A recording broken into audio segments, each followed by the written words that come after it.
Fils et filles du bon Dieu, bonjour, ça va de grâce et de bénédiction tout un chacun de vous. Pour ce samedi de la deuxième semaine du temps de l'avant-année liturgique, c'est la première lecture, livre Le Sirach le Sage, ecclésiastique, chapitre 48, versets 1 à 4, puis 9 à 11. Fils et filles du bon Dieu, ce passage a été choisi pour correspondre avec la lecture de l'évangile d'aujourd'hui.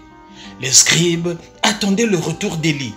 Jésus dit qu'Élie est déjà venu, fils et filles du bon Dieu. C'est Jean-Baptiste qui est le nouvel Élie. Excellente occasion d'apprendre de Jésus lui-même qu'il ne faut pas interpréter tous les passages de l'Écriture de manière trop simple, littérale, noir et blanc. C'est ce que certains font dans leurs églises, fils et filles du bon Dieu. Une interprétation enfantine. Le vrai sens de la Bible n'est pas apprendre matériellement, fils et filles du bon Dieu. Le prophète Élie surgit comme un feu, sa parole brûlant comme une torche. Le feu est une image constante dans la Bible pour symboliser Dieu. Dieu s'est manifesté au Sinaï dans le feu de l'orage. Il est naturel que celui qui porte la volonté divine ait un visage de feu. Fils et filles du bon Dieu, et ce visage de feu pour brûler, pour convertir, fils et filles du bon Dieu. Le feu, mais c'est la présence de la manifestation de Dieu. Le feu sera l'instrument de la purification ultime des derniers temps. Cette image suggestive est sans doute venue du fait que dans les sacrifices primitifs, le feu était l'élément qui unissait l'homme à Dieu. On mettait la victime dans le feu de l'autel pour le faire passer en Dieu. Et on mangeait ensuite la victime pour communier à Dieu. Fils et filles du bon Dieu. Élie, à 3 reprises, fit descendre du ciel le feu. Jean-Baptiste dira, celui qui vient derrière moi vous baptisera dans l'Esprit Saint et le feu. Amen. Matthieu 3, 11. Et Jésus dira, je suis venu jeter un feu sur la terre, c'est la purification, la grâce de l'Esprit Saint. Et combien je voudrais qu'il soit déjà allumé. Luc 12, 49. Et à la Pentecôte, ils virent apparaître des langues qu'on eût dites de feu. Oui, acte 2, 3. Dieu vient nous brûler, nous purifier, Seigneur. Pendant ce temps de l'Avent, viens nous éclairer, nous guider pendant cette période de conversion et d'espérance. Fils et filles du bon Dieu. La fonction d'Élie, le prophète, Jésus a donc dit qu'il était venu l'assumer. Oui, il est venu apaiser la colère avant qu'elle n'éclate et ramener les cœurs des pères vers les fils et filles du bon Dieu. Oui, cette fonction n'est-elle pas aussi confiée à l'Église et aux chrétiens, chacun de nous? Être signe de la venue de Dieu dans le monde, fils et filles du bon Dieu. Sois signe de la venue de Dieu. Sois signe de la venue de Dieu au monde, dans le monde. Nous avons reçu le feu de l'Esprit Saint à la Pentecôte. Pour cela, fils et filles du bon Dieu, témoigne de la présence de Jésus-Christ. Oui, en ce temps de l'Avent, au milieu de ce temps qui nous achemine vers Noël, essayons de faire le point. À quel niveau nous sommes, fils et filles du bon Dieu? Faisons des bilans, fils et filles du bon Dieu, pour améliorer la qualité de notre vie, la qualité de notre relation avec le Seigneur, la qualité de notre relation avec les autres. Fils et filles du bon Dieu, l'évangile de ce matin, Matthieu le chapitre 17, versets 10 à 13. Nous avons ici un exemple excellent, un excellent exemple d'interprétation des signes et des temps par Jésus lui-même. Il y a une manière superficielle de regarder l'histoire et les événements, mais il faut savoir porter un second regard plus profond. C'est le but de la révision de vie. Il faut réviser ta vie, fils et filles du bon Dieu, dans un fait de vie qui a l'air apparemment de n'être qu'humain. Il s'agit de s'exercer à voir Dieu à l'œuvre, de discerner l'action de Dieu aujourd'hui. Les disciples interrogèrent Jésus. Pourquoi donc les scribes disent-ils que le prophète Élie doit venir d'abord? Du temps de Jésus, on attendait le retour d'Élie. Les scribes, toujours habitués à une interprétation traditionnaliste, étroite de la Bible, s'appuyaient pour cela sur le texte de Malachie 3,23.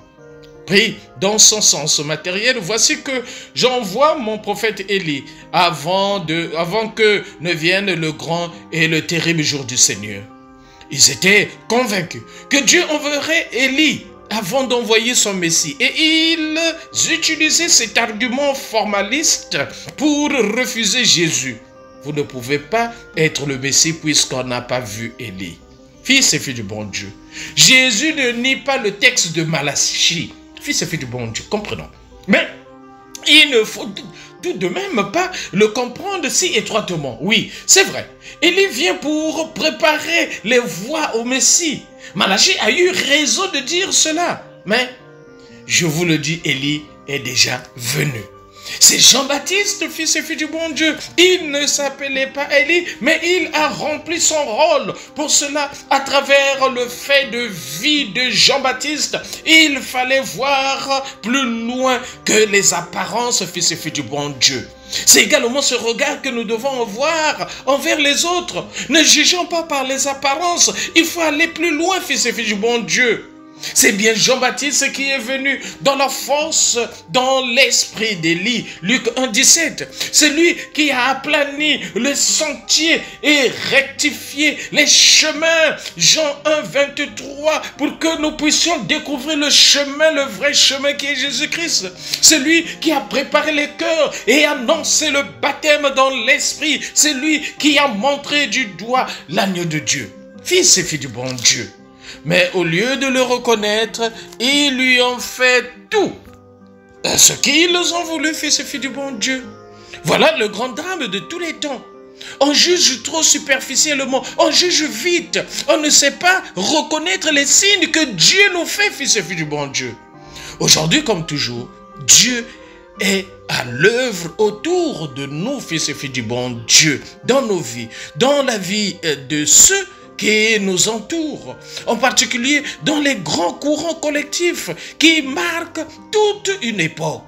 Fils et filles du bon Dieu, demandons la grâce au Seigneur, aide-nous à te reconnaître, aide-nous à faire ce que tu veux, au lieu d'être comme ces aveugles spirituels de ton temps qui ont fait tout ce qu'ils ont voulu. Prenons notre temps pour observer ces événements, c'est voir. J'essaie en cet événement de reconnaître le Seigneur. C'est juger pour agir avec toi dans le sens de ce que tu veux agir. Voir, juger, agir. Mais c'est cela également le temps de l'Avent. Voir, juger et agir. Tu sais, fils du bon Dieu, la mort de Jean-Baptiste est ainsi située dans une nouvelle perspective. C'était un événement dont tout le monde parlait. Le roi avait fait exécuter un prophète au cours d'un repas et d'une danse. Et un fait divers scandaleux, mais pour Jésus, c'est déjà l'annonce de sa propre mort. Là encore, là surtout, Jean-Baptiste précédait et préparait le Messie, fils et fille du bon Dieu. Aimons-nous vivants et préparons notre ciel en faisant le bien sur la terre. C'était le Père Paul Diès Tounou depuis la paroisse Saint-Michel de Nkembo, Saint-Michel de la Gloire. Bon week-end dans cette trilogie, voir, juger et agir, fils et filles du bon Dieu. N'oublions pas, kiffez, yayo et tokos en chacun de vous. Oh, magnifique présence de Dieu dans ta vie, dans ma vie. En ce jour où nous faisons mémoire de Saint Jean de la Croix, bonne fête à Jean de la Croix, bonne fête à notre église Saint-Michel de Nkembo où en ce matin nous aurons l'installation du nouveau curé de la paroisse Saint-Michel de Nkembo, Saint-Michel de la Gloire, le Père Christian Aurel Ngwedi. Bonne fête à tout et chacun de vous, merci Seigneur.